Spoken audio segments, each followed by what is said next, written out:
En la Iglesia, un programa para conocer, amar y defender el cuerpo místico de Cristo, la Iglesia Católica, presenta Mater Populi Fidelis.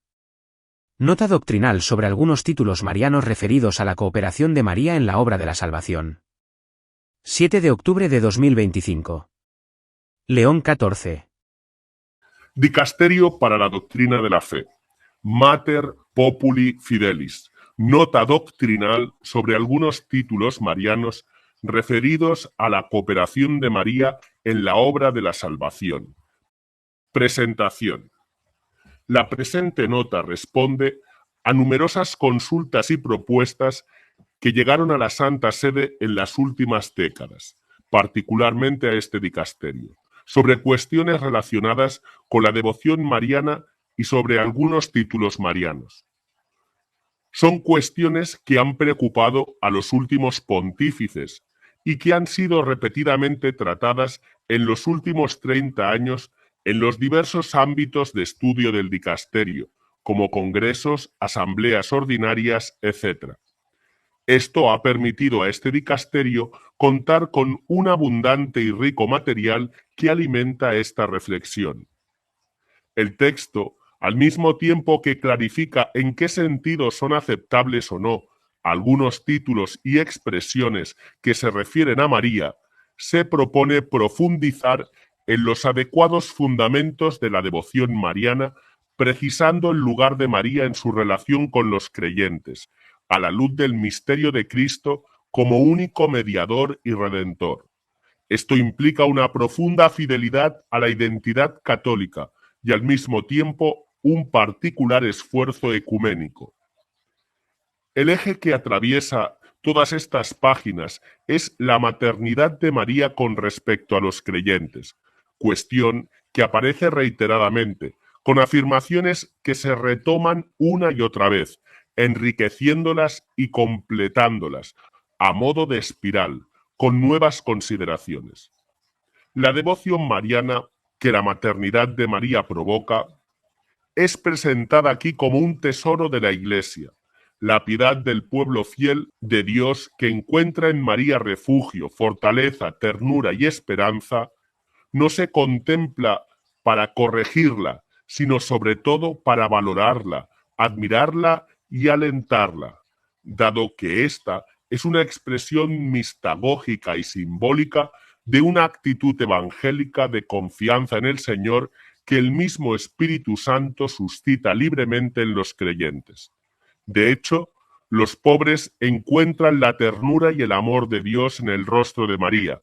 En ella ven reflejado el mensaje esencial del Evangelio. Al mismo tiempo existen algunos grupos de reflexión mariana, publicaciones, nuevas devociones e incluso solicitudes de dogmas marianos que no presentan las mismas características de la devoción popular, sino que en definitiva proponen un determinado desarrollo dogmático y se expresan intensamente a través de las redes sociales, despertando con frecuencia dudas en los fieles más sencillos. A veces se trata de reinterpretaciones de expresiones utilizadas en el pasado con diversos significados. Este documento tiene en cuenta estas propuestas para indicar en qué sentido algunas responden a una devoción mariana genuina e inspirada en el Evangelio, o en qué sentido otras deben ser evitadas porque no favorecen una contemplación adecuada de la armonía del mensaje cristiano en su conjunto. Por otra parte, en diversos pasajes de esta nota se ofrece un amplio desarrollo bíblico que ayuda a mostrar cómo la auténtica devoción mariana no aparece solamente en la rica tradición de la Iglesia, sino ya en las Sagradas Escrituras. Esta destacada impronta bíblica está acompañada por textos de los padres y doctores de la Iglesia y de los últimos pontífices.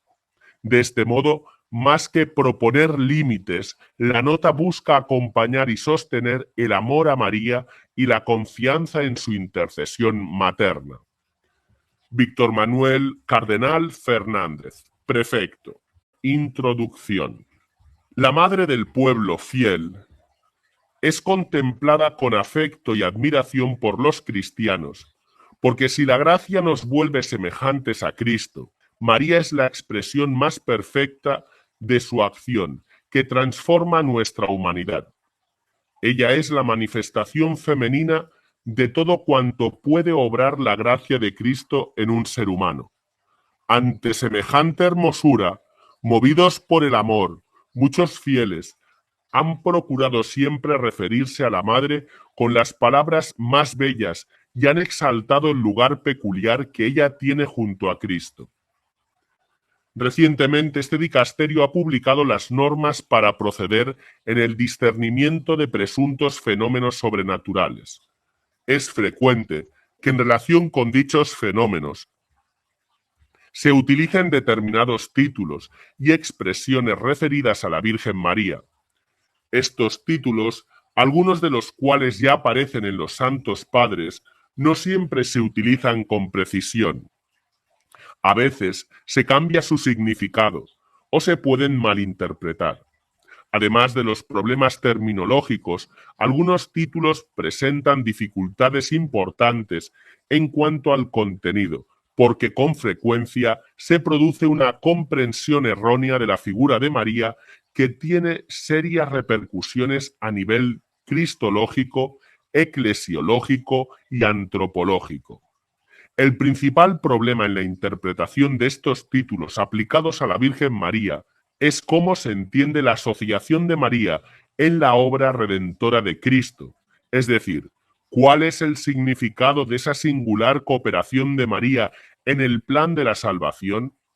El presente documento, sin querer agotar la reflexión ni ser exhaustivo, intenta preservar el equilibrio necesario que dentro de los misterios cristianos debe establecerse entre la única mediación de Cristo y la cooperación de María en la obra de la salvación, y pretende mostrar también cómo ésta se expresa en diversos títulos marianos. La cooperación de María en la obra de la salvación. Tradicionalmente, la cooperación de María en la obra de la salvación se ha afrontado desde una doble perspectiva, desde su participación en la redención objetiva realizada por Cristo durante su vida y particularmente en la Pascua, y desde el influjo que ella tiene actualmente sobre los que han sido redimidos. En realidad, estas cuestiones están interrelacionadas y no pueden considerarse de manera aislada. Esta participación de María en la obra salvadora de Cristo está testiguada en las Escrituras, que presentan el acontecimiento salvador realizado en Jesucristo como una promesa, en los escritos veterotestamentarios y como realización en el Nuevo Testamento.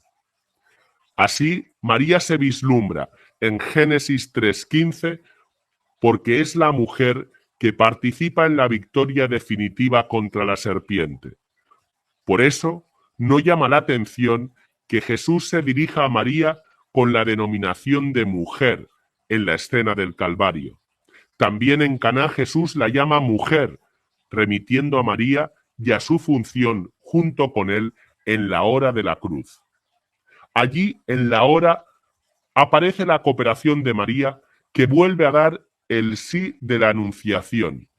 Y en ese momento sagrado, el Evangelio pasa de colocar en los labios de Jesús la palabra mujer a presentarla como madre. Cuando el Evangelio explica que como respuesta el discípulo que nos representa a todos la recibió, utiliza el verbo lambano, que en el Evangelio asume el sentido de acoger desde la fe. Es el mismo verbo que utiliza el cuarto Evangelio para expresar que la luz vino a los suyos y ellos no la acogieron. Es decir, el discípulo que ocupaba nuestro lugar junto a María la acogió como madre en la fe. Solo después de entregarnos a María como madre, Jesús reconocerá que ya todo estaba cumplido. Esta solemne alusión al cumplimiento impide interpretar el episodio de un modo superficial. La maternidad de María con respecto a nosotros forma parte del cumplimiento del plan divino que se realiza en la Pascua de Cristo. En un sentido semejante, el Apocalipsis presenta a la mujer como madre del Mesías y como madre del resto de sus hijos. Conviene recordar que María de Nazaret puede ser considerada el testigo privilegiado de los hechos de la infancia de Jesús, que aparecen en los Evangelios. En el prólogo de su Evangelio, Lucas advierte a sus lectores, puesto que muchos han emprendido la tarea de componer un relato de los hechos que se han cumplido entre nosotros, como nos los transmitieron los que fueron desde el principio testigos oculares. Él también decidió investigarlo todo diligentemente desde el principio. Entre esos testigos oculares se destaca a María, protagonista directa de la concepción, nacimiento e infancia del Señor Jesús. Lo mismo se puede decir de los relatos de la Pasión, ya que su madre estaba junto a la cruz de Jesús y esperando Pentecostés, cuando los apóstoles estaban en oración junto con algunas mujeres y María, la madre de Jesús. En el Evangelio de Lucas, María es la nueva hija de Sión que recibe y transmite la alegría de la salvación. Lucas recoge las promesas proféticas que anunciaban la alegría mesiánica. En ellas se cumplen las promesas que hacen saltar de gozo a Juan el Bautista. Isabel se presenta como indigna de recibir la visita de María. ¿Quién soy yo para que me visite la madre de mi Señor? Isabel no dice, ¿quién soy yo para que me visite mi Señor? Se refiere directamente a la madre, con la cual podemos advertir la conexión inseparable entre la misión de Cristo y la de María. Isabel habla llena del Espíritu Santo, de modo que su actitud ante María se presenta como un modelo de fe. Las siguientes palabras que ella dice, movida por el Espíritu Santo, son: bendita tú entre las mujeres, y bendito el fruto de tu vientre. Llama la atención que bajo la acción del Espíritu no baste llamar bendito a Jesús, sino que también llama bendita a la Madre. Los contempla íntimamente unidos en este momento de gozo mesiánico. María aparece aquí como la feliz por excelencia, feliz la que ha creído. Se alegra mi espíritu, me llamarán feliz todas las generaciones. Esto adquiere mayor importancia si se advierte que en el Evangelio de Lucas esta felicidad no aparece como un estado de ánimo, sino como el cumplimiento de las promesas mesiánicas en los pequeños, que tienen una recompensa grande en el cielo. En los primeros siglos del cristianismo, los santos padres se interesaron principalmente por la maternidad divina de María, por su virginidad perpetua, su perfecta santidad libre de pecado a lo largo de toda su vida, y por su función de nueva Eva, concentrando en el misterio de la encarnación la reflexión sobre la asociación de María a la redención de Cristo. El sí de María ante el saludo del arcángel San Gabriel, para que el Verbo de Dios se hiciese carne en su vientre, da al ser humano la posibilidad de ser divinizado. Por eso San Agustín llama a la Virgen cooperadora en la redención, subrayando tanto la acción de María junto a Cristo como su subordinación a Él, porque María coopera con Cristo para que nazca en la Iglesia los fieles, y por eso la podemos llamar Madre del Pueblo Fiel. Durante el primer milenio, la reflexión sobre la Virgen María en la Iglesia remite a la liturgia. La gran y rica diversidad de las tradiciones litúrgicas del Oriente cristiano quiso ser un eco fiel de las Sagradas Escrituras, de los concilios y de los padres de la Iglesia. La lex orandi, que se transformó en lex credendi, configura la mariología oriental desde la himnografía, la iconografía y la piedad popular. Por ejemplo, a partir del siglo V se establecen en Oriente las fiestas marianas que después, en el siglo VIII, pasarán a Occidente. La participación de la Madre de Dios en la obra de la salvación se conmemora no solo en las anáforas y liturgias eucarísticas de las iglesias orientales, sino sobre todo a través de los textos himnográficos utilizados en las horas canónicas, presentes en las diversas tradiciones litúrgicas del Oriente cristiano. En la himnografía abundan las composiciones dedicadas a María con alegorías bíblicas, que permitieron la profundización en el misterio fundamental de la encarnación y su significado para la redención en Cristo, en un lenguaje pleno de simbolismo poético, capaz de expresar el asombro y la maravilla de quienes, siendo de la misma estirpe que María, contemplan los prodigios que el Todopoderoso ha realizado en ella. La enseñanza de los primeros concilios ecuménicos comienza a delinear el dogma de María, Madre de Dios, luego proclamado en el concilio de Éfeso. El Oriente cristiano siempre ha sostenido doctrinalmente aquellos dogmas definidos por estos primeros concilios, al menos en aquellas iglesias que han aceptado los concilios de Éfeso y Calcedonia. Al mismo tiempo, ha acogido en sus tradiciones litúrgicas, himnográficas e iconográficas las narraciones y las leyendas marianas populares referidas a los relatos de la infancia y de la muerte de Jesús. Estos relatos buscan alimentar la piedad del pueblo de Dios dando voz al lirismo de las imágenes poéticas, que no tienen otro objetivo que despertar el asombro. Esa veneración a la Madre de Dios se manifiesta también por medio de la iconografía, que ofrece una imagen visual de María y del Verbo encarnado. Es significativo que las iconografías tradicionales de esas iglesias, vinculadas a los concilios de Éfeso y Calcedonia, representen a María mayoritariamente como Teotocos y fuesen creadas para contemplar en ellas a la Virgen Madre que presenta al mundo y abraza a su Hijo, el niño Jesús, mientras intercede por la humanidad ante su Hijo.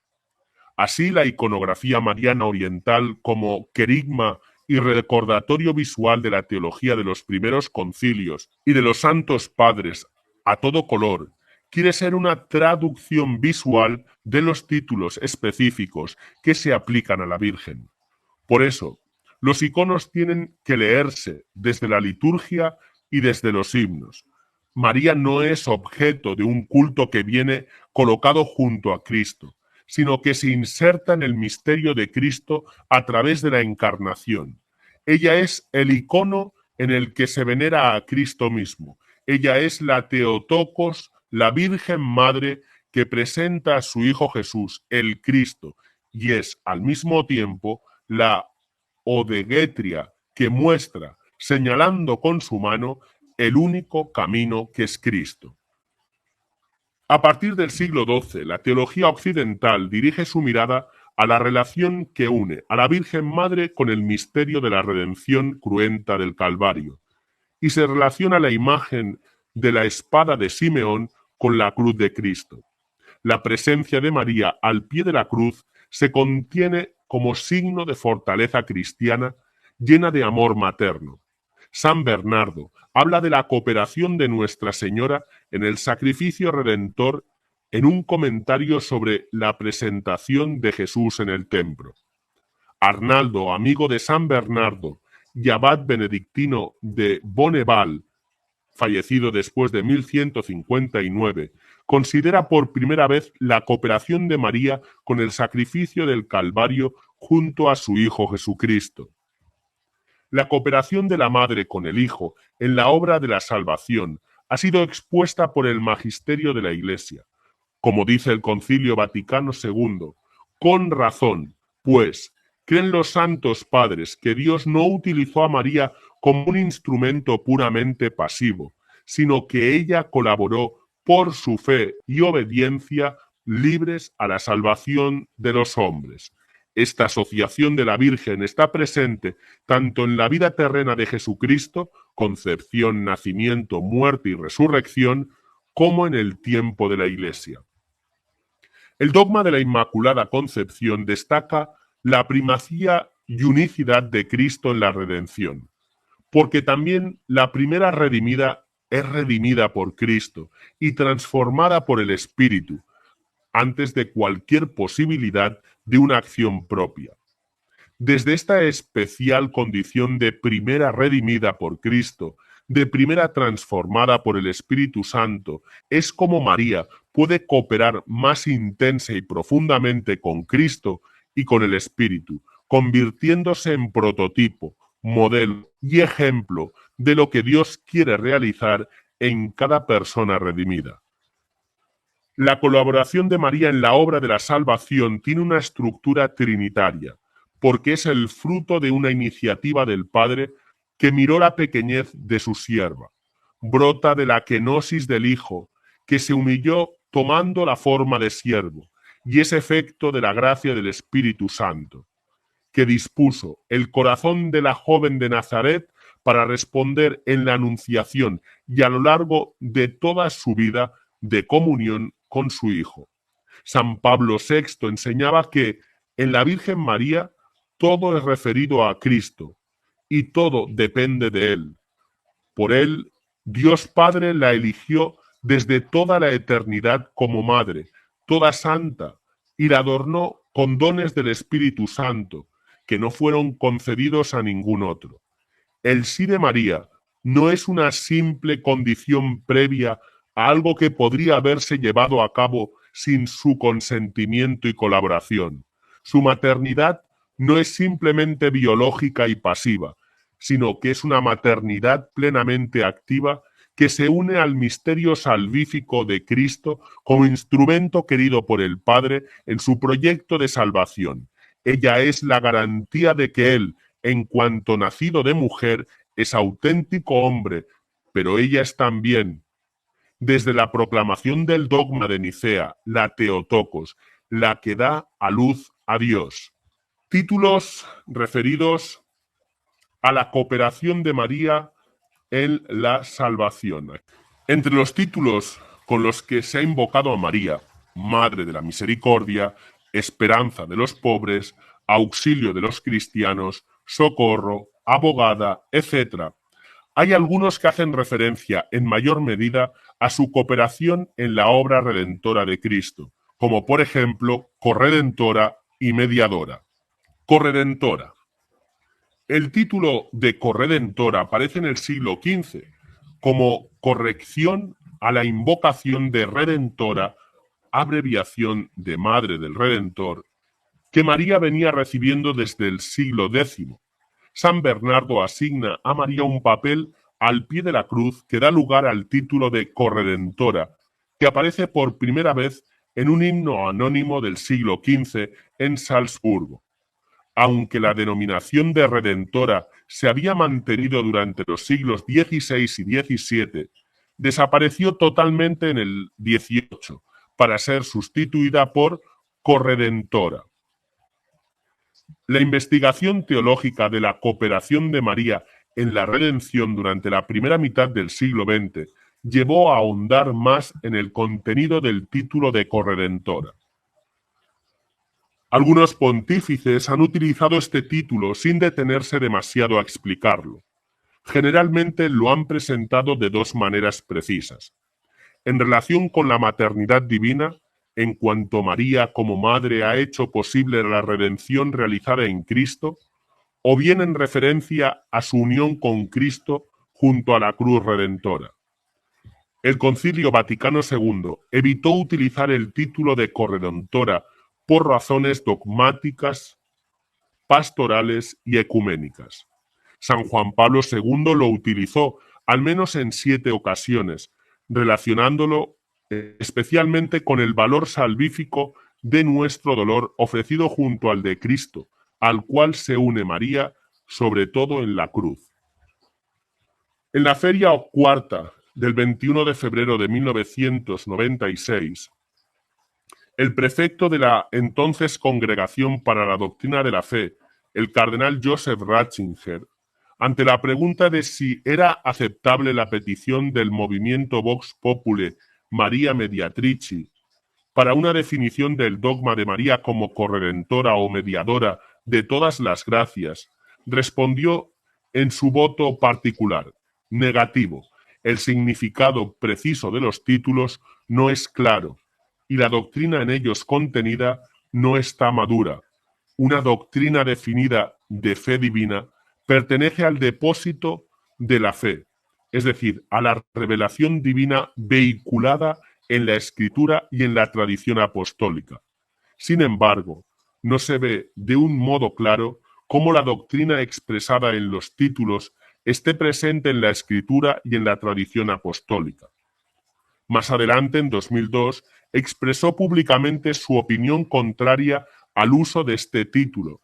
La fórmula corredentora se aleja demasiado del lenguaje de las Escrituras y de la patrística, y por tanto provoca malentendidos. Todo procede de él, como dicen, sobre todo las epístolas a los Efesios y a los Colosenses. María es lo que es gracias a él. La palabra corredentora ensombrecía ese origen. El cardenal Ratzinger no negaba que hubiese buenas intenciones y aspectos valiosos en la propuesta de uso de ese título, pero sostenía que era un vocablo erróneo. El entonces cardenal mencionaba las epístolas a los Efesios y a los Colosenses, donde el vocabulario utilizado y el dinamismo teológico de los himnos presenta, de tal modo, la centralidad redentora única y la fontalidad del Hijo encarnado, que queda excluida la posibilidad de agregarle otras mediaciones, porque toda clase de bendiciones espirituales nos son donadas en Cristo, porque somos por Él hijos adoptivos, y en Él fuimos agraciados. Por su sangre tenemos la redención, y Él ha derrochado sobre nosotros su gracia. En Él hemos heredado también, y estábamos predestinados. Y Dios ha querido que en Él residiera toda la plenitud, y por Él, y para Él, hizo reconciliar todas las cosas. Semejante alabanza sobre el lugar único de Cristo invita a situar a cualquier criatura en un lugar claramente receptivo y a una religiosa y delicada cautela a la hora de plantear cualquier forma de posible cooperación en el ámbito de la redención. El Papa Francisco expresó al menos 3 veces su posición claramente contraria al uso del título de corredentora, alegando que María jamás quiso para sí tomar algo de su hijo, jamás se presentó como corredentora, no, discípula. La obra redentora ha sido perfecta y no necesita añadido alguno. Por ello, Nuestra Señora no quiso quitarle ningún título a Jesús. No pidió para sí misma ser cuasi redentora o una corredentora. No, el Redentor es uno solo y este título no se duplica. Cristo es el único Redentor, no hay corredentores con Cristo, porque el sacrificio de la cruz, ofrecido con corazón amante y obediente, presenta una satisfacción sobreabundante e infinita. Si bien nosotros podemos prolongar en el mundo sus efectos, ni la Iglesia ni María pueden reemplazar o perfeccionar la obra redentora del Hijo de Dios encarnado, que ha sido perfecta y no necesita añadidos. Teniendo en cuenta la necesidad de explicar el papel subordinado de María a Cristo en la obra de la redención, es siempre inoportuno el uso del título de corredentora para definir la cooperación de María. Este título corre el riesgo de oscurecer la única mediación salvífica de Cristo y, por tanto, puede generar confusión y un desequilibrio en la armonía de verdades de la fe cristiana. Porque no hay salvación en ningún otro, pues bajo el cielo no se ha dado a los hombres otro nombre por el que debamos salvarnos. Cuando una expresión requiere muchas y constantes explicaciones para evitar que se desvíe de un significado correcto, no presta un servicio a la fe del pueblo de Dios y se vuelve inconveniente. En este caso, no ayuda a ensalzar a María como la primera y máxima colaboradora en la obra de la redención y de la gracia, porque el peligro de oscurecer el lugar exclusivo de Jesucristo, Hijo de Dios hecho hombre por nuestra salvación, único capaz de ofrecer al Padre un sacrificio de valor infinito, no sería un verdadero honor a la Madre. En efecto, ella, como esclava del Señor, nos señala a Cristo y nos pide hacer lo que Él os diga. Mediadora. El concepto de mediación es utilizado en la patrística oriental a partir del siglo VI. En siglos posteriores, San Andrés de Creta, San Germán de Constantinopla y San Juan Damasceno utilizan este título con diferentes significados.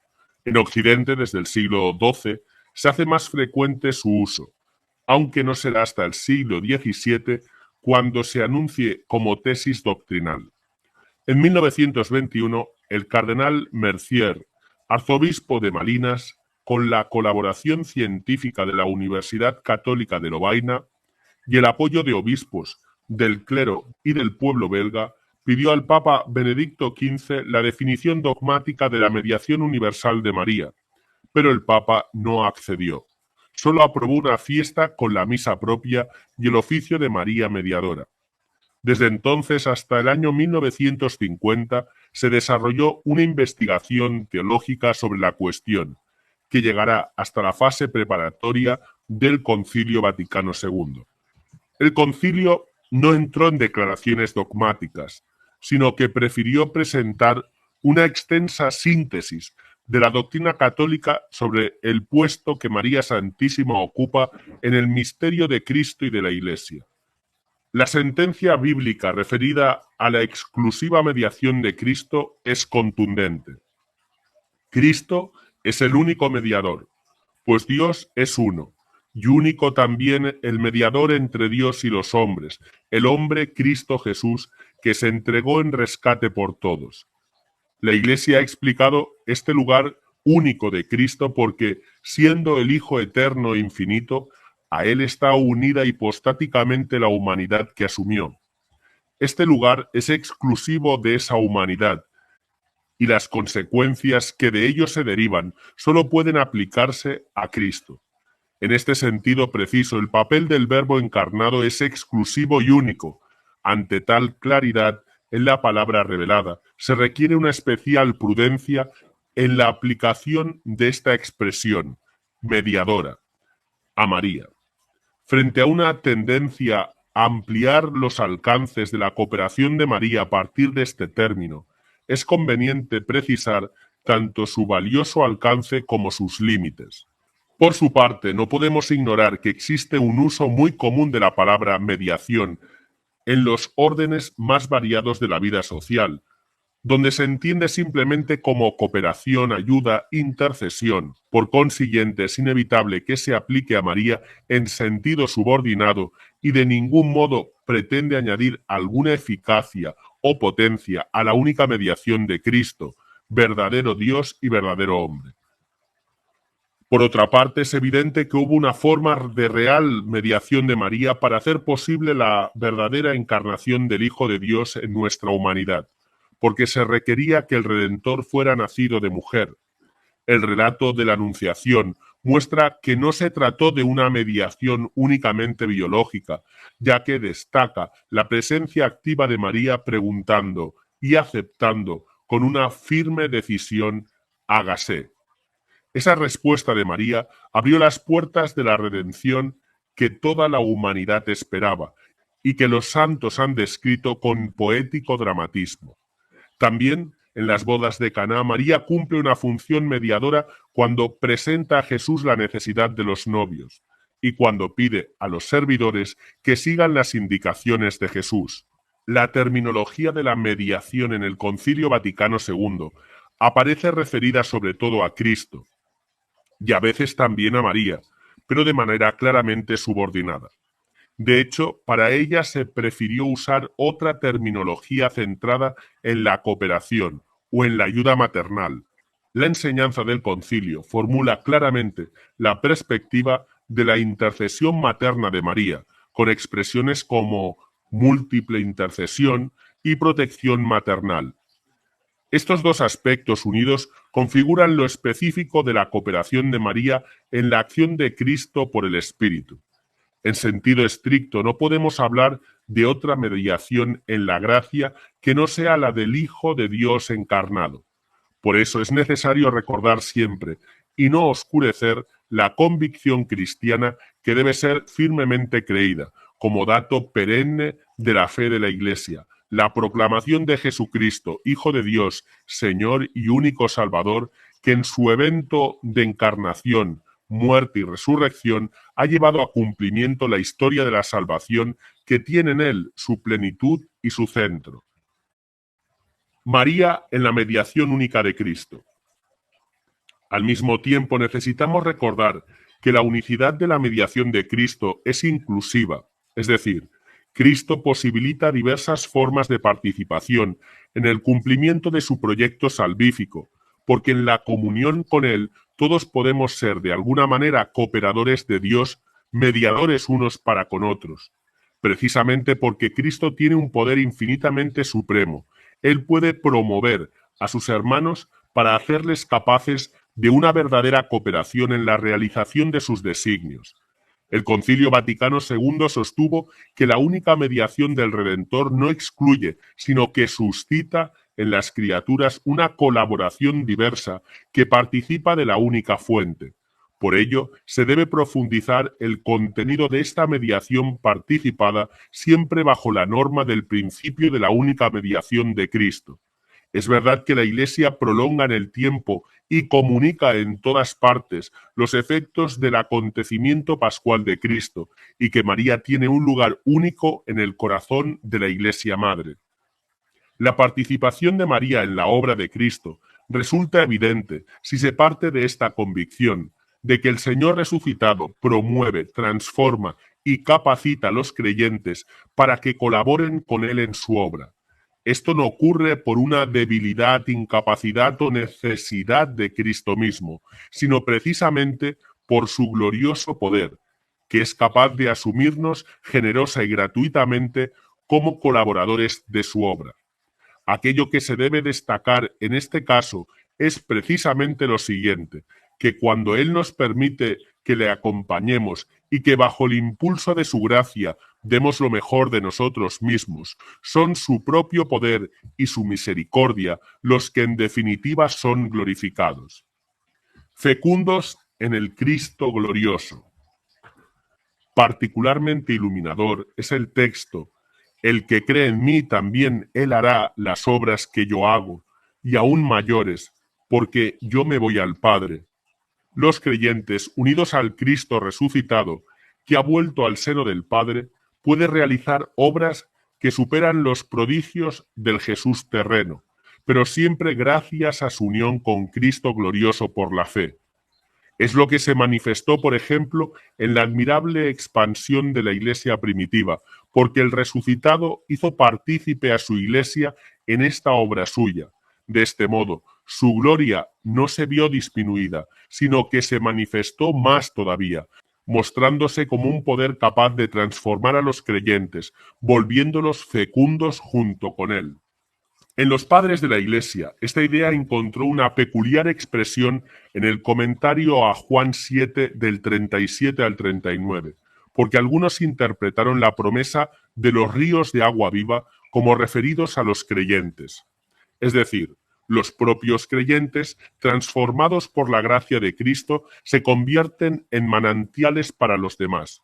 Orígenes explicaba que el Señor cumple lo que anunció en Juan 7:38, porque hace brotar de nosotros corrientes de agua.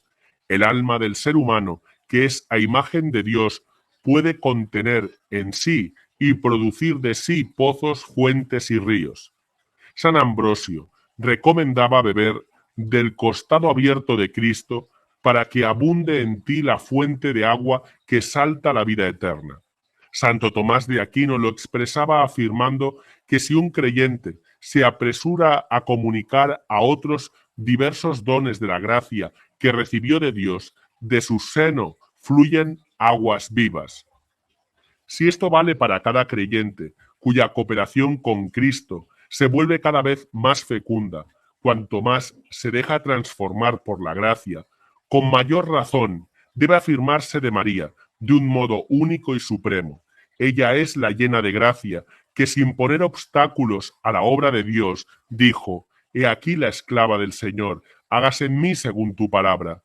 Ella es la madre que dio al mundo al autor de la redención y de la gracia, que se mantuvo firme junto a la cruz, sufriendo junto al Hijo, ofreciendo el dolor de su corazón materno atravesado por la espada. Ella estuvo unida a Cristo desde la encarnación hasta la cruz y la resurrección de un modo exclusivo y superior a cuanto podría ocurrir con cualquier creyente. Todo esto no por méritos propios, sino porque a ella se aplicaron plenamente, de forma peculiar y anticipada, los méritos de Cristo en la cruz, para gloria del único Señor y Salvador.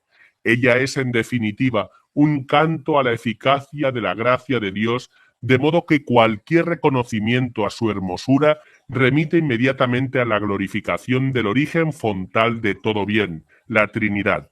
La grandeza incomparable de María está en lo que ha recibido y en su confiada disponibilidad para dejarse invadir por el Espíritu. Cuando nos esforzamos en atribuirle a ella funciones activas paralelas a las de Cristo, nos alejamos de esa incomparable hermosura que es específica suya. La expresión mediación participada puede expresar un sentido preciso y valioso del lugar de María, pero inadecuadamente comprendida podría fácilmente oscurecerlo y hasta contradecirlo. La mediación de Cristo, que bajo algunos aspectos puede ser inclusiva o participada, bajo otros aspectos es exclusiva e incomunicable. Madre de los creyentes. En el caso de María, esta mediación se realiza en forma maternal, tal como hizo en Caná y como quedó ratificado en la cruz. Así lo explicaba el Papa Francisco. Ella es madre, y este es el título que recibió de Jesús justo ahí, en el momento de la cruz. Tus hijos, tú eres madre. Recibió el don de ser su madre y el deber de acompañarnos como madre, de ser nuestra madre. El título de madre hunde sus raíces en las Sagradas Escrituras y en los Santos Padres. Es propuesto por el magisterio y la formulación de su contenido ha ido en progreso hasta la exposición del Vaticano II y la expresión maternidad espiritual en la encíclica Redemptoris Mater. Esta maternidad espiritual de María brota de su maternidad física del Hijo de Dios, engendrando físicamente a Cristo a partir de su aceptación libre y creyente de esta misión. La Virgen engendraba en la fe a todos los cristianos que son miembros del cuerpo místico de Cristo, es decir, engendraba al Cristo total, cabeza y miembros. La participación de la Virgen María como madre en la vida de su Hijo, desde la encarnación hasta la cruz y la resurrección, da un carácter único y singular a su cooperación en la obra redentora de Cristo, de manera especial para la Iglesia, cuando considera la maternidad espiritual de María con todos los miembros del cuerpo místico, en confiada invocación, cuando experimenta la intercesión de su abogada y auxiliadora. Este aspecto materno es el que caracteriza la relación de la Virgen con Cristo y su colaboración en todos los momentos de la obra de la salvación.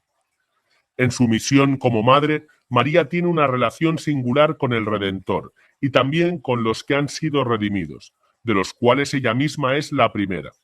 María es tipos, modelo de la Iglesia y del nuevo nacimiento que ha de acaecer en ella, pero aún más, ella es símbolo y compendio de esta misma Iglesia. Es una maternidad que nace del don total de sí y de la llamada a convertirse en servidora del misterio. En esta maternidad de María se sintetiza cuanto podemos decir de la maternidad según la gracia y del lugar de María en la Iglesia entera. La maternidad espiritual de María tiene unas características determinadas. Encuentra su fundamento en el hecho de ser Madre de Dios y se prolonga en la maternidad para con los discípulos de Cristo y aún con todos los seres humanos. En este sentido, la cooperación de María es singular y se distingue de las cooperaciones de las demás criaturas. Su intercesión tiene una característica que no es la de una mediación sacerdotal, como aquella de Cristo, sino que se sitúa en el orden y la analogía de la maternidad, asociando la intercesión de María a su obra. Los dones que nos llegan del Señor se nos presentan con un aspecto materno, cargados de la ternura y de la cercanía de la Madre que Jesús ha querido compartir con nosotros. La cooperación materna de María es en Cristo y por tanto participada, es decir, como una participación de esta única fuente que es la mediación de Cristo mismo. María entra de una manera del todo personal en la única mediación de Cristo. La función materna de María de ninguna manera disminuye o hace sombra a la única mediación de Cristo, sino que manifiesta su eficacia. Todo el influjo de la Santísima Virgen en la salvación de los hombres brota de la sobreabundancia de los méritos de Cristo, se apoya en su mediación, depende totalmente de ella y de ella saca toda su eficacia. En su maternidad, María no es un obstáculo interpuesto entre los seres humanos y Cristo. Al contrario, su función materna está indisolublemente unida a la de Cristo y orientada a Él. Así entendida, la maternidad de María no pretende debilitar la única adoración que se debe solamente a Cristo, sino estimularla. Por ello, se deben evitar los títulos y expresiones referidas a María que la presenten como una especie de pararrayos ante la justicia del Señor, como si María fuese una alternativa necesaria ante la insuficiente misericordia de Dios. El Concilio Vaticano II reafirmó cómo debía ser el culto dado a María, un culto orientado al centro cristológico de la fe cristiana, de modo que mientras es honrada la Madre, el Hijo sea debidamente conocido, amado, glorificado. En definitiva, la maternidad de María está subordinada a la elección del Padre, a la obra de Cristo y a la acción del Espíritu Santo. La Iglesia no es sólo un punto de referencia para la maternidad espiritual de María, sino que es precisamente en la dimensión sacramental de la Iglesia donde se desarrolla siempre su función materna. María actúa con la Iglesia, en la Iglesia y para la Iglesia. El ejercicio de su maternidad se encuentra en la comunión eclesial y no fuera de ella. Conduce a la Iglesia y la acompaña. La Iglesia aprende de María la propia maternidad, en la acogida de la palabra de Dios que evangeliza, convierte y anuncia a Cristo. En el don de la vida sacramental del bautismo y de la Eucaristía, y en la educación y formación maternal que ayuda a nacer y a crecer a los hijos de Dios. Por eso, se puede decir que la fecundidad de la Iglesia es la misma fecundidad de María, y se realiza en la existencia de sus miembros en la medida en que éstos reviven en pequeño lo que vivió la Madre, es decir, que aman con el amor de Jesús. Como Madre, al igual que la Iglesia, María espera que Cristo sea engendrado en nosotros. No ocupa su lugar. Por ello, gracias al inmenso manantial que emana del costado abierto de Cristo, la Iglesia, María y todos los creyentes, de diferentes maneras, se convierten en canales de agua viva. Así Cristo mismo despliega su gloria en nuestra pequeñez. Intercesión. María está unida a Cristo de un modo único por su maternidad y por ser llena de gracia. Esto se insinúa en el saludo del ángel, cuando utiliza una palabra, quejaritomene, que es única y exclusiva en toda la Biblia. Ella, la que acogió en su vientre la fuerza del Espíritu Santo y fue madre de Dios, se convierte por ese mismo Espíritu en madre de la Iglesia. Por esa unión peculiar en la maternidad y en la gracia, su oración por nosotros tiene un valor y una eficacia que no se pueden comparar con cualquier otra intercesión. San Juan Pablo II relacionaba el título de mediadora con esta función de intercesión materna, porque ella se pone en medio, o sea, hace de mediadora, no como una persona extraña, sino en su papel de madre, consciente de que como tal puede más bien, tiene derecho de hacer presente al Hijo las necesidades de los hombres. La fe católica lee en las Escrituras que quienes están junto a Dios en el cielo pueden seguir realizando estos actos de amor, intercediendo por nosotros y acompañándonos. Vemos, por ejemplo, que los ángeles son espíritus servidores con la misión de asistir a los que han de heredar la salvación. Se habla de misiones cumplidas por ángeles. Hay ángeles auxiliando a Jesús en el desierto de las tentaciones y en la pasión. En el Salmo se nos promete que a sus ángeles ha dado órdenes para que te guarden en tus caminos. Estos textos nos indican que el cielo no está completamente separado de la tierra. Esto abre la posibilidad de la intercesión por nosotros a quienes están en el cielo. El libro de Zacarías nos presenta un ángel de Dios que dice: Señor del universo, ¿hasta cuándo seguirás sin compadecerte de Jerusalén y de las ciudades de Judá contra las que te enojaste durante 70 años? De modo análogo, el Apocalipsis nos habla de los degollados, los mártires en el cielo, que intervienen pidiendo a Dios que actúe en la tierra para liberarnos de las injusticias. Vi debajo del altar las almas de los degollados por causa de la palabra de Dios y del testimonio que mantenían, y gritaban con voz potente: ¿Hasta cuándo, dueño santo y veraz, vas a estar sin hacer justicia y sin vengar nuestra sangre de los habitantes de la tierra? Ya en la tradición judeo-helenística aparecía la convicción de que los justos fallecidos interceden por el pueblo. María, que en el cielo ama al resto de sus hijos, así como acompañaba la oración de los apóstoles cuando recibieron el Espíritu Santo, también ahora acompaña nuestras plegarias con su intercesión materna. De este modo, continúa la actitud de servicio y compasión que mostraba en las bodas de Caná, y hoy sigue dirigiéndose a Jesús para decirle: no tienen vino.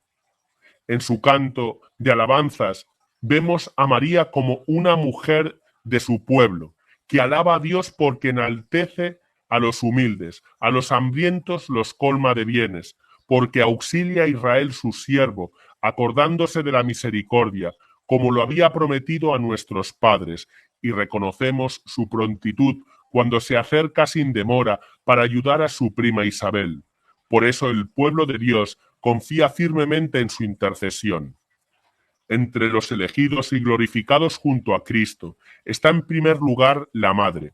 Por eso podemos afirmar que existe una colaboración única de María en la obra salvífica que Cristo realiza en su Iglesia.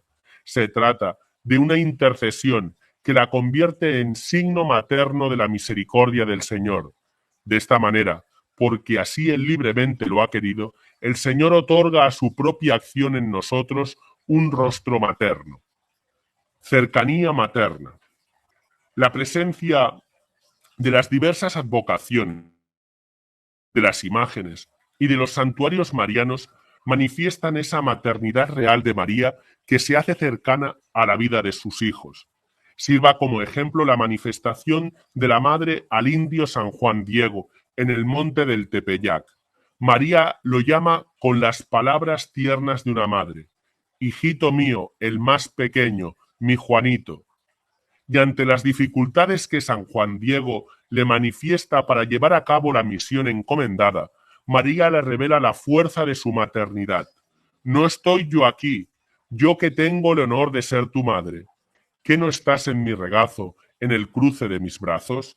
Esa expresión del afecto maternal de María que vivió San Juan Diego es la experiencia personal de los cristianos que reciben en el afecto de María y que ponen en sus manos las necesidades de la vida de cada día y abren confiados su corazón para solicitar su intercesión maternal y obtener su tranquilizadora protección.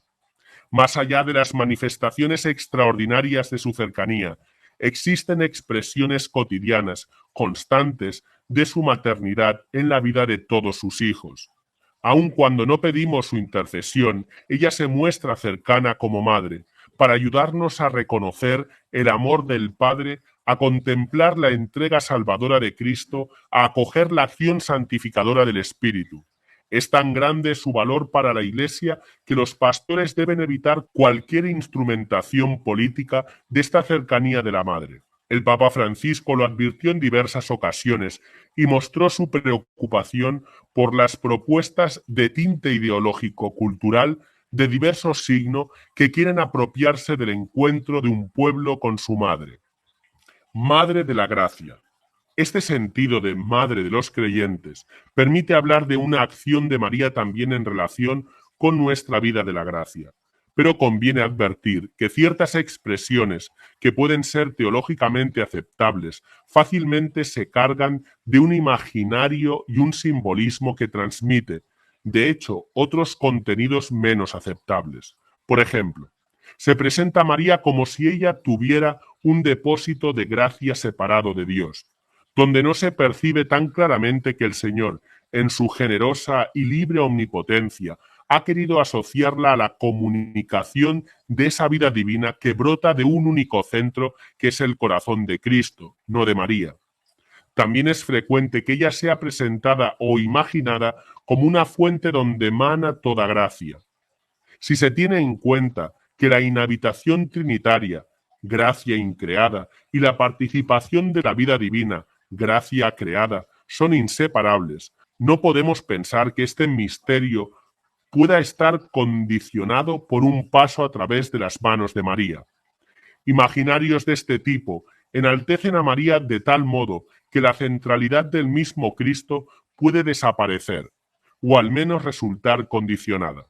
El cardenal Ratzinger expresó que el título de María Mediadora de todas las gracias tampoco se veía claramente fundado en la revelación, y en sintonía con esta convicción podemos reconocer las dificultades que conlleva, tanto en la reflexión teológica como en la espiritualidad.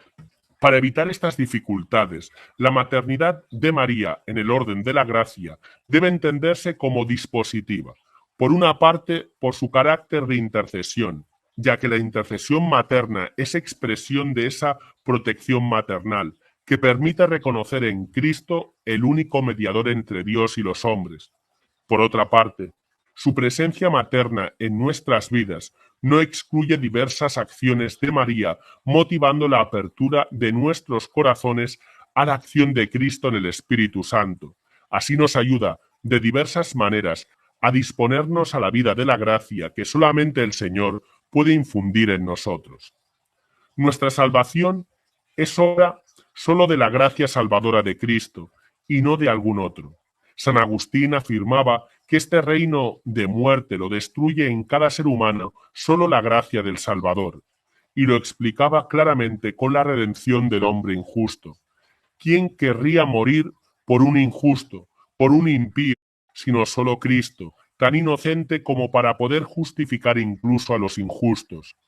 Por lo tanto, hermanos míos, no tuvimos obra meritoria, sino solo de méritos, porque aunque las obras de los hombres eran tales, su misericordia no los abandonó, y en lugar del castigo debido, les otorgó la gracia que no merecían, para rescatarnos no al precio de oro ni de plata, sino a precio de su sangre derramada. Por eso, cuando Santo Tomás de Aquino se pregunta si alguien puede merecer para otro, responde que solo Cristo puede merecer para otro la gracia primera.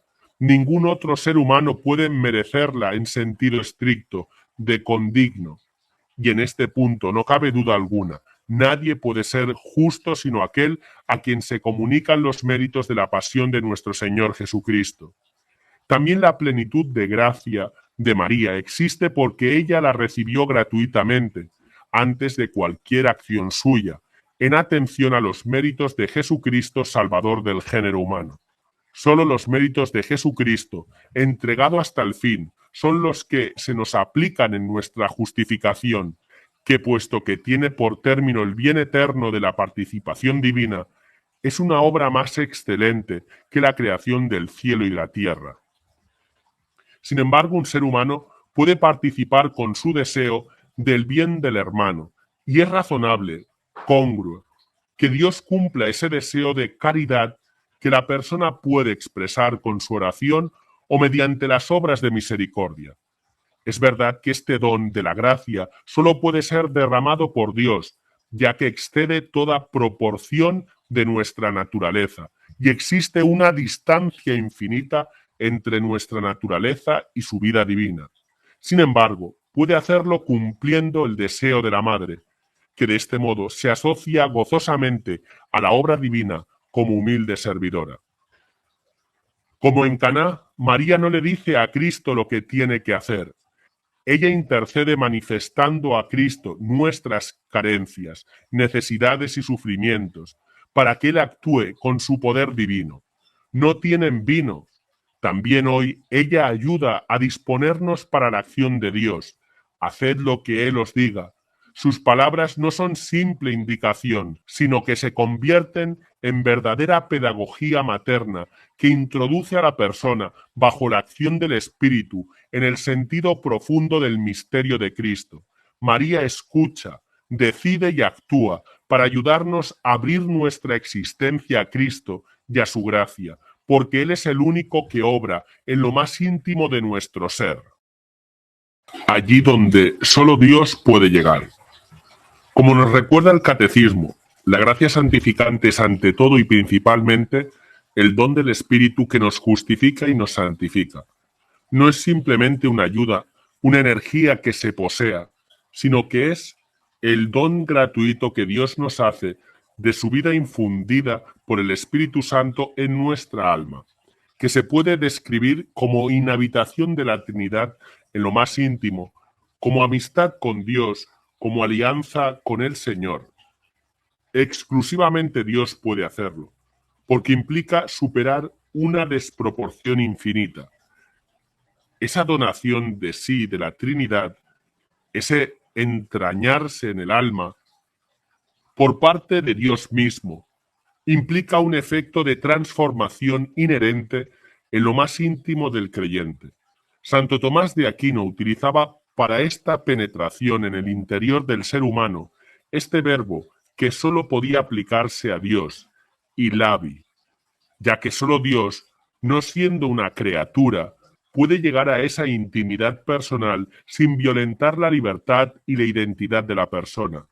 Solo Dios llega al centro más íntimo de una persona para realizar su elevación y transformación cuando se entrega como amigo, y por ello ninguna criatura puede conferir la gracia. Santo Tomás lo repite al hablar de la gracia sacramental. En cuanto causa principal, solo Dios produce el efecto interior del sacramento, porque solo Él penetra en el alma, donde se produce el efecto sacramental. Nadie puede obrar inmediatamente donde no está, ya que la gracia, que es un efecto interior del sacramento, proviene solo de Dios. Otros autores se expresaron de un modo semejante, pero cabe destacar a San Buenaventura. Él enseñaba que cuando Dios obra con la gracia santificante en un ser humano, lo vuelve absolutamente inmediato a él. Dios, por la gracia, se hace plenamente cercano al ser humano, con una absoluta inmediatez, con un entrañamiento en lo íntimo del ser humano que solo Él puede lograr. La misma gracia creada, entonces, no obra como un intermediario, sino que es efecto directo de la amistad que Dios regala, tocando directamente el corazón humano. Y así, siendo Dios quien realiza la transformación de la persona cuando se entrega como amigo, no hay medio alguno entre Dios y el ser humano transformado. Solo Dios es capaz de penetrar así tan hondo para santificar hasta hacerse absolutamente inmediato, y solo Él puede hacerlo sin anular a la persona. En la encarnación, el Hijo eterno y natural de Dios asume una naturaleza humana que ocupa un lugar único en la economía de la salvación. Hipostáticamente unida al Hijo por una gracia que es sin duda alguna infinita, esta humanidad tuvo la gracia en grado sumo, de ahí que, por la eminencia de la gracia que recibió, le competit sibi, hacer llegar tal gracia a los demás. Esto es propio de la cabeza. Esa humanidad participa en la efusión de la gracia santificante, que de ella desborda o redunda. En consecuencia, según su humanidad, es principio de toda gracia, como cabeza desde la cual ésta llega a los demás. Esta naturaleza humana es inseparable de nuestra salvación, ya que con la encarnación todas las acciones salvíficas del Verbo de Dios se hacen siempre en unión con la naturaleza humana que Él ha asumido para la salvación de todos los hombres. A través de esa naturaleza humana asumida, el Hijo de Dios se ha unido en cierto modo con todo hombre, y con la entrega libérrima de su sangre nos mereció la vida. Por la gracia, los fieles se unen a Cristo y participan en su misterio pascual, de modo que pueden vivir una unión íntima y única con Él que San Pablo expresaba con estas palabras: pero no soy yo el que vive, es Cristo quien vive en mí. Ninguna persona humana, ni siquiera los apóstoles o la Santísima Virgen, pueden actuar como dispensadora universal de la gracia. Solo Dios puede regalar la gracia, y lo hace por medio de la humanidad de Cristo, ya que la plenitud de gracia de Cristo hombre la tiene como unigénito del Padre, aunque la Santísima Virgen María es preeminentemente llena de gracia y Madre de Dios.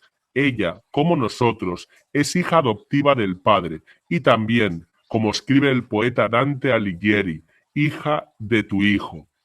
Ella coopera en la economía de la salvación por una participación derivada y subordinada.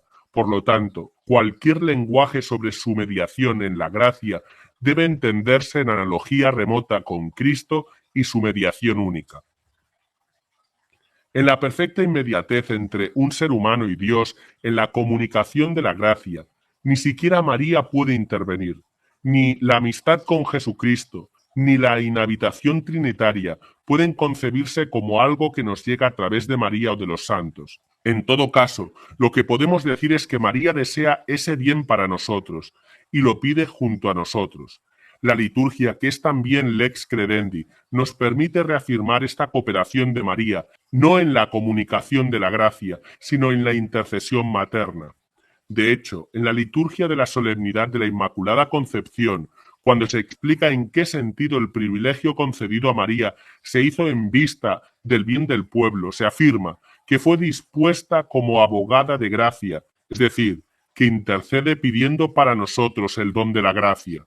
Como enseña el Concilio Vaticano II, el influjo de la Santísima Virgen María en la salvación de los hombres favorece y de ninguna manera impide la unión inmediata de los creyentes con Cristo. Por ese motivo, se debe evitar cualquier descripción que haga pensar de un modo neoplatónico en una especie de derramamiento de la gracia por etapas, como si la gracia de Dios fuese descendiendo a través de distintos intermediarios, como María, mientras su fuente última, Dios, quedase desconectada de nuestro corazón. Estas interpretaciones afectan negativamente la adecuada comprensión del encuentro íntimo, directo e inmediato que la gracia realiza entre el Señor y el corazón del creyente. El hecho es que solo Dios justifica, solo el Dios Trinidad, solo Él nos eleva para superar la desproporción infinita que nos separa de vida divina. Solo Él actúa en nosotros su inhabitación trinitaria. Solo Él se entraña en nosotros, transformándonos y haciéndonos participar de su vida divina. No se honra a María atribuyéndole alguna mediación en la realización de esta obra exclusivamente divina. El agua viva que fluye. No obstante, dado que María está llena de gracia y que el bien tiende siempre a comunicarse, fácilmente aparece la idea de una suerte de desborde de la gracia que tiene María, que solo podrá tener un sentido adecuado si no contradice cuanto dicho hasta ahora. No presenta dificultad si se trata, sobre todo, de las formas de cooperación que ya hemos mencionado, intercesión y cercanía materna que invitan a abrir el corazón a la gracia santificante, y que el Concilio Vaticano II presentó como una cooperación variada por parte de la criatura que participa de la única fuente. El carácter fundamentalmente dispositivo de la cooperación de los creyentes, principalmente de María, en la comunicación de la gracia, aparece plasmado en la intercesión tradicional de los ríos de agua viva que brotan del corazón de los creyentes. Aun siendo una imagen potente que podía interpretarse como si los creyentes fueran canales de una transmisión perfectiva de la gracia santificante, sin embargo, los padres de la Iglesia, a la hora de concretar cómo se realiza esta efusión de los ríos del Espíritu, lo han plasmado en acciones de tipo dispositivo. Por ejemplo, la predicación, la enseñanza y otras formas de transmisión del don de la palabra revelada. Orígenes lo aplica a la ciencia de las Escrituras o a la percepción de sus sentidos espirituales. Para San Cirilo de Alejandría, este desborde de aguas es la enseñanza de los misterios de la fe, pura mistagogía en su sentido profundo, que no es meramente intelectual, sino de disposición o preparación de toda persona. San Cirilo de Jerusalén sostiene que es la enseñanza de la Escritura cuando lleva a la luz. San Juan Crisóstomo se refiere a la sabiduría de Esteban o a la autoridad de la palabra de Pedro. San Ambrosio afirma: estos son los ríos que escuchan con sus oídos la palabra de Dios y hablan para infundir la palabra en los corazones de cada uno. Y lo aplica de esta manera: que el agua de la doctrina celestial fluya, que la savia de la palabra del Señor impregne los corazones de cada uno. También para San Jerónimo, el agua es la enseñanza del Salvador, como para San Gregorio Magno, que enseña además que es una voluntad piadosa para con el prójimo. Estas interpretaciones de los ríos de agua viva que derraman los creyentes se concentran en el conocimiento de las Escrituras y sus misterios. No se refieren en general a un conocimiento meramente intelectual, sino sapiencial y de iluminación del corazón para abrirse a la realidad misma de los misterios. En otros padres y doctores de la Iglesia encontramos también una explicación más amplia, donde se integran, además de la predicación o la catequesis, las obras que ofrecen ayuda al prójimo en sus necesidades o un testimonio de amor. Así, San Hilario entiende los ríos de agua viva como las obras del Espíritu Santo a través de las virtudes que actúan para el beneficio del prójimo. San Agustín lo aplica a la benevolencia con la que se desea ayudar al prójimo. En la Edad Media se continúa esta perspectiva que llega hasta Santo Tomás de Aquino, para quien los ríos de agua viva se manifiestan porque cuando alguien se apresura a comunicar a otros diversos dones de la gracia que recibió de Dios, de su seno fluyen aguas vivas. Cuando Santo Tomás habla de los diversos dones de la gracia para el servicio del prójimo, se refiere a los diversos dones carismáticos, porque, como se dice, a uno se le da el don de lenguas, a otro el de curaciones, etc.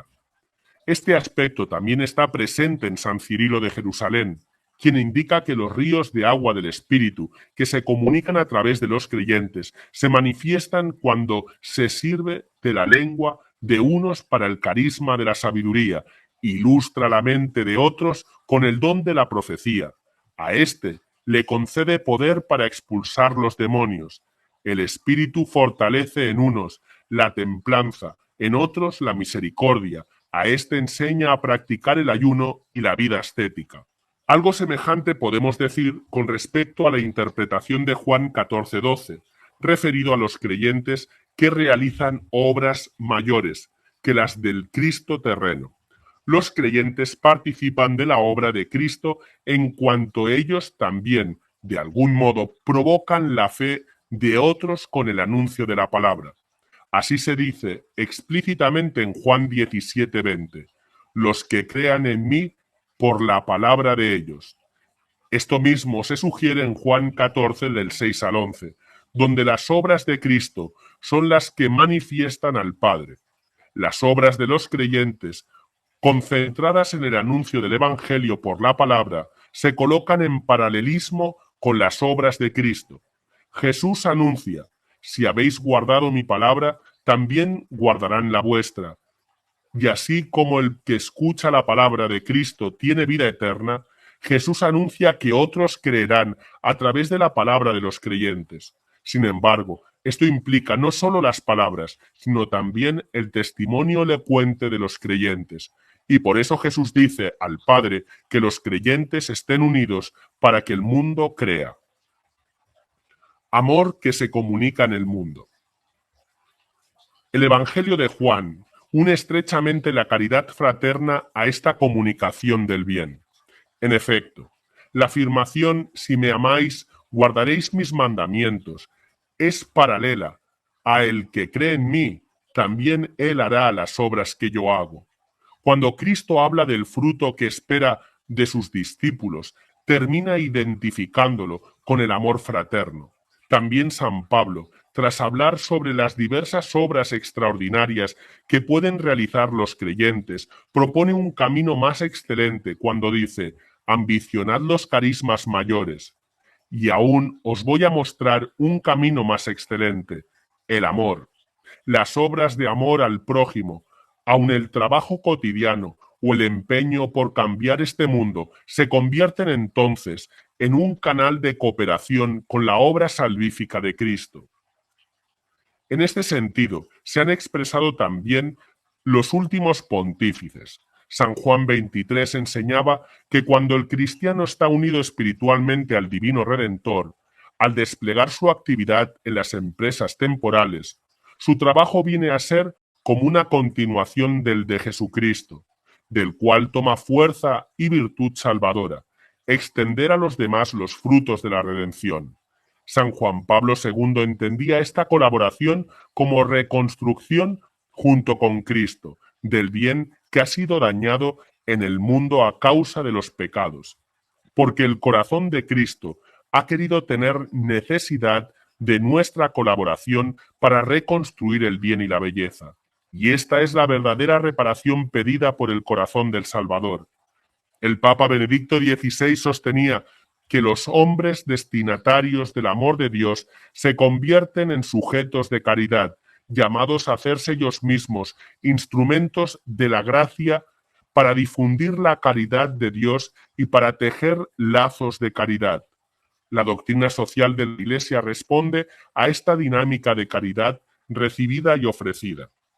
Y el Papa Francisco enseñó que para Santa Teresa del Niño Jesús no se trata solo de permitir que el corazón de Cristo extienda la belleza de su amor en el propio corazón a través de una confianza total, sino también que a través de la propia vida llegue a los demás y transforme el mundo y se convierte en actos de amor fraterno con los cuales curamos las heridas de la Iglesia y del mundo.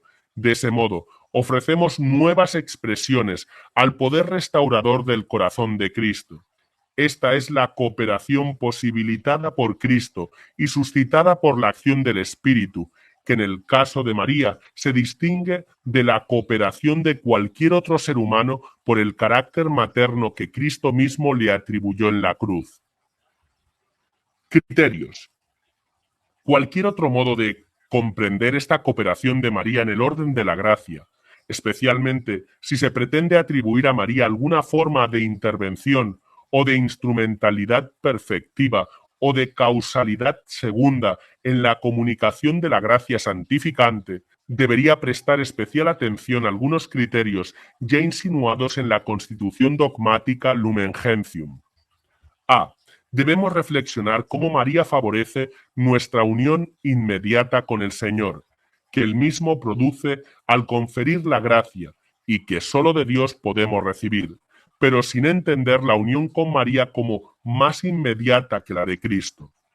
Este riesgo está presente sobre todo en la idea de que Cristo nos entrega a María como un instrumento a causa segunda perfectiva en la comunión de su gracia. B. El Concilio Vaticano II ha remarcado que todo el influjo salvífico de la Santísima Virgen sobre los hombres no dimana de una necesidad ineludible, sino del divino beneplácito. Este influjo solo puede pensarse desde la libre decisión de Dios, quien, aunque su propia acción es desbordante y sobreabundante, quiere asociarla libre y gratuitamente a su obra. Por eso es lícito presentar la acción de María como si Él la necesitara para obrar la salvación. C. Debemos entender la mediación de María no como un complemento para que Dios pueda obrar plenamente con mayor riqueza y hermosura, sino de tal manera que no quite ni añada nada a la dignidad y a la eficacia de Cristo, único mediador. Al explicar la mediación de María, se debe resaltar que Dios es el único Salvador, que aplica exclusivamente los méritos de Jesucristo, los únicos necesarios y completamente suficientes para nuestra justificación. María no reemplaza al Señor en algo que Él no haga, no quita ni añade. Sin la comunicación de la gracia, ella no añade nada a la mediación salvífica de Cristo. No debe pensarse en María como instrumento primario de esa donación. Si ella acompaña una acción de Cristo por obra del mismo Cristo, de ningún modo debe entenderse como paralela. Más bien, siendo asociada a Él, es María la que recibe de su Hijo un regalo que la sitúa más allá de ella misma, porque se le concede acompañar la obra del Señor con su carácter materno. Volvemos entonces al punto más seguro, la contribución dispositiva de María, donde sí puede pensarse en una acción en la que ella aporta algo propio en cuanto pueda disponer de algún modo a otros, porque pertenece a la potencia suprema el conducir al fin último, mientras que las potencias inferiores ayudan a la consecución de este fin disponiendo. Todo lo anteriormente dicho no ofende ni humilla a María, porque todo su ser está referido a su Señor. Proclama mi alma la grandeza del Señor. Para ella no hay otra gloria que la de Dios. Siendo madre, redobla su gozo, viendo cómo Cristo manifiesta la belleza inagotable y sobreabundante de su gloria, sanando, transformando y llenando de sí los corazones de esos hijos a los que ella ha acompañado en su camino hacia el Señor. Por lo tanto, una mirada dirigida a ella que nos distraiga de Cristo o la ponga al mismo nivel del Hijo de Dios quedaría fuera de la dinámica propia de una fe auténticamente mariana. Las gracias. Algunos títulos, como por ejemplo el de mediadora de todas las gracias, tienen límites que no facilitan la correcta comprensión del lugar único de María. De hecho, ella, la primera redimida, no puede haber sido mediadora de la gracia recibida por ella misma. Este no es un detalle menor, porque manifiesta algo central, que también en ella el don de la gracia la precede y procede de la iniciativa absolutamente gratuita de la Trinidad, en atención a los méritos de Cristo. Ella, como todos nosotros, no ha merecido su justificación por alguna acción suya precedente, pero tampoco por alguna acción posterior. También para María, la amistad con Dios, por la gracia, será siempre gratuita. Su figura preciosa es testimonio supremo de la receptividad creyente de quien más y mejor que nadie se abrió con docilidad y plena confianza a la obra de Cristo, y al mismo tiempo es el mejor signo de la potencia transformadora de esa gracia. Por otro lado, el título antes mencionado corre el peligro de ver la gracia divina como si María se convirtiera en una distribuidora de bienes o energías espirituales en desconexión con nuestra relación personal con Jesucristo. Sin embargo, la expresión gracias, referida a la materna ayuda de María en distintos momentos de la vida, puede tener un sentido aceptable. El plural expresa todos los auxilios, aún materiales, que el Señor puede regalarnos escuchando la intercesión de la Madre, auxilios que a su vez disponen los corazones para abrirse al amor de Dios. De este modo, María, como Madre, tiene una presencia en la vida cotidiana de los fieles muy superior a la cercanía que pueda tener cualquier otro santo. Ella, con su intercesión, puede implorar para nosotros los impulsos internos del Espíritu Santo, que llamamos gracias actuales. Se trata de aquellos auxilios del Espíritu Santo que operan también en los pecadores para disponerlos a la justificación, y también en los ya justificados por la gracia santificante, para estimularlos al crecimiento. En este sentido preciso, debe interpretarse el título de Madre de la Gracia. ella humildemente colabora para que abramos el corazón al Señor, que es el único que puede justificarnos con la acción de la gracia santificante. Es decir, cuando Él derrama en nosotros su vida trinitaria, habita en nosotros como amigo y nos hace partícipes de su vida divina. Esto es exclusivamente obra del mismo Señor, pero no excluyente que a través de la acción materna de María puedan llegar a los fieles aquellas palabras, imágenes y estímulos diversos que los ayuden a seguir adelante en la vida, a disponer el corazón para la gracia que el Señor infunde o a crecer en la vida de la gracia recibida gratuitamente. Estas ayudas que nos llegan del Señor se nos presentan con un aspecto materno, cargadas de la ternura y de la cercanía de la Madre que Jesús ha querido compartir con nosotros. María desarrolla así una acción singular para ayudarnos a abrir el corazón de Cristo a su gracia santificante, que eleva y sana. Cuando ella se comunica haciendo llegar diversas mociones, estas deben entenderse siempre como estímulos para abrir nuestras vidas al único que obra en lo más íntimo de nuestro ser. Nuestra unión con María. El concilio prefirió llamar a María Madre en el orden de la gracia, que expresa mejor la universalidad de la cooperación materna de María y que es innegable en un sentido preciso. Ella es la Madre de Cristo, que es la gracia por excelencia y el autor de toda gracia.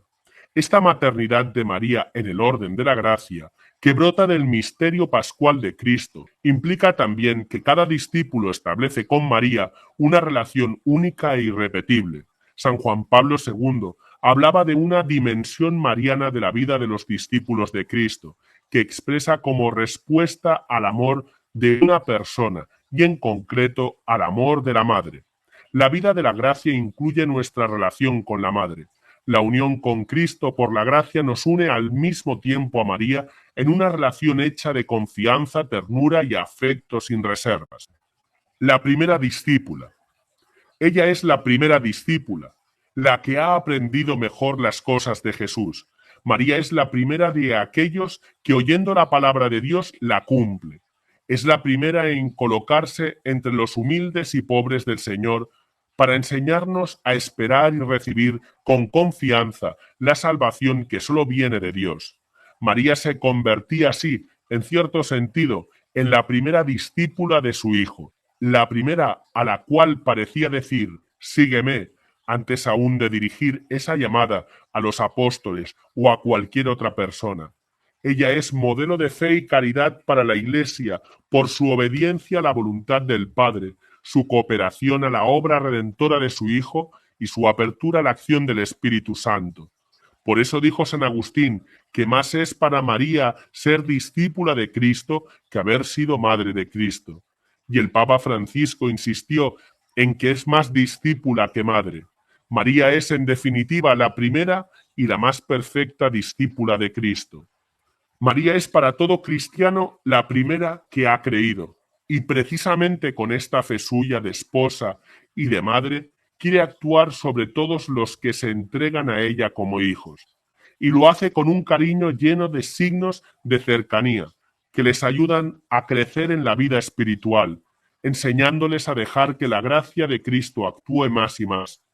En esta relación de afecto y confianza ella, que es la llena de gracia, enseña a cada cristiano a recibir la gracia, a conservar la gracia recibida y a meditar la obra que Dios está haciendo en sus vidas. En el caso de presuntos fenómenos sobrenaturales que hayan recibido un juicio positivo por parte de la Iglesia, donde aparezcan algunas de las expresiones o títulos como los anteriormente citados, se tendrá en cuenta que en el caso que se conceda por parte del dicasterio un nihil obstat, tales fenómenos no se convierten en objeto de fe, es decir, los fieles no están obligados a darles un asentimiento de fe. Madre del pueblo fiel. María, la primera discípula, es la madre. En la cruz, Cristo nos entrega a María y así Él nos lleva a ella, porque no quiere que caminemos sin una madre. Ella es la madre creyente que se ha vuelto madre de todos los creyentes y al mismo tiempo es la madre de la Iglesia evangelizadora, que nos acoge así como ha querido convocarnos Dios, no solo como individuos aislados, sino como pueblo que camina. Nuestra Madre María siempre quiere caminar con nosotros, estar cerca, ayudarnos con su intercesión y su amor. Ella es la madre del pueblo fiel, que camina en medio de su pueblo, movido por una ternura amorosa y asume sus angustias y vicisitudes. El amor se detiene, contempla el misterio, disfruta en silencio. El pueblo fiel no se aleja de Cristo ni del Evangelio cuando se acerca a ella, sino que es capaz de leer en esa imagen materna todos los misterios del Evangelio, porque en ese rostro materno ve reflejado al Señor que nos busca, que viene a nuestro encuentro con los brazos abiertos, que se detiene frente a nosotros, que se inclina y nos levanta contra su mejilla, que nos mira con amor y que no nos condena. En su rostro materno, muchos pobres reconocen al Señor que derriba del trono a los poderosos y enaltece a los humildes. Ese rostro de mujer canta el misterio de la encarnación. Ese rostro de la madre, traspasada por la espada, el pueblo de Dios reconoce el misterio de la cruz. Y en ese mismo rostro, bañado por la luz pascual, percibe que Cristo está vivo. Y ella, la que recibió el Espíritu Santo en plenitud, es quien sostiene a los apóstoles en oración en el cenáculo. Por eso podemos decir que en cierto modo la fe de María, sobre la base del testimonio apostólico de la Iglesia, se convierte sin cesar en la fe del pueblo de Dios en camino. Como decían los obispos latinoamericanos, los pobres encuentran la ternura y el amor de Dios en el rostro de María. En ella ven reflejado el mensaje esencial del Evangelio. El pueblo simple y pobre no separa a la Madre gloriosa de la María de Nazaret que encontramos en los Evangelios. Al contrario, reconoce la sencillez detrás de la gloria y sabe que María no ha dejado de ser una de ellos. Es la que, como cualquier madre, llevó en el vientre a su hijo, le dio de mamar, lo crió con cariño con la ayuda de San José, y no le faltaron los sobresaltos y las dudas de la maternidad. Es la que canta al Dios que a los hambrientos los colma de bienes y a los ricos los despide vacíos, que sufre con los novios que se quedan sin vino para su fiesta, que sabe correr para dar una mano a su prima que la necesita, que se deja lastimar como atravesada por una espada, a causa de la historia de su pueblo, donde su hijo es signo de contradicción, que comprende lo que es ser migrante o exiliado, que en su pobreza solo puede ofrecer 2 pichones de paloma, y que sabe lo que es ser despreciada por ser de la familia del pobre carpintero. Los pueblos sufrientes reconocen a María caminando codo a codo con ellos y por eso buscan a su madre para implorar su ayuda. La cercanía de la madre produce una piedad mariana popular que tiene expresiones diversas en los distintos pueblos. Los variados rostros de María, coreano, mexicano, congoleño, italiano y tantos otros, son formas de inculturación del Evangelio que reflejan en cada lugar de la tierra la ternura paterna de Dios que llega hasta las entrañas de nuestros pueblos. Contemplemos la fe del pueblo de Dios, donde multitudes de hermanos creyentes reconocen espontáneamente a María como madre, tal como Cristo mismo nos propuso en la cruz. Al pueblo de Dios le gusta peregrinar a los diferentes santuarios marianos, donde encuentra consuelo y fortaleza para salir adelante, como quien en medio del cansancio y el dolor recibe la caricia de su madre. La conferencia de Aparecida supo expresar con claridad y belleza el hondo valor teologal de esta experiencia. Nada mejor que terminar esta nota con estas palabras. Destacamos las peregrinaciones donde se puede reconocer al pueblo de Dios en camino. Allí el creyente celebra el gozo de sentirse inmerso en medio de tantos hermanos, caminando juntos hacia Dios que los espera. Cristo mismo se hace peregrino y camina resucitado entre los pobres. La decisión de partir hacia el santuario ya es una confesión de fe. El caminar es un verdadero canto de esperanza y la llegada es un encuentro de amor. La mirada del peregrino se deposita sobre una imagen que simboliza la ternura y la cercanía de Dios. El amor se detiene, contempla el misterio, lo disfruta en silencio. También se conmueve derramando toda la carga de su dolor y de sus sueños. La súplica sincera, que fluye confiadamente, es la mejor expresión de su corazón que ha renunciado a la autosuficiencia, reconociendo que solo nada puede. Un breve instante condensa una viva experiencia espiritual. Madre del pueblo fiel, ruega por nosotros. El sumo pontífice León XIV, el día 7 de octubre de 2025, memoria litúrgica de la Santísima Virgen del Rosario, ha aprobado la presente nota, deliberada en la sesión ordinaria de este dicasterio con fecha 26 de marzo de 2025, y ha ordenado su publicación. Dado en Roma, en la sede del Dicasterio para la Doctrina de la Fe, el 4 de noviembre de 2025, memoria litúrgica de San Carlos Borromeo. Víctor Manuel Cardenal Fernández, prefecto. Monseñor Armando Mateo, secretario, para la sección doctrinal. León, Papa XIV, 7 de octubre de 2025. Si quieres ayudar a evangelizar y dar a conocer el magisterio de la Iglesia Católica, por favor, comparte con todos tus contactos en tus redes sociales, grupos y en tu parroquia, para que muchos hermanos católicos conozcan y aprendan las enseñanzas del magisterio del cuerpo místico de Cristo, la Iglesia Católica. Dios te bendiga.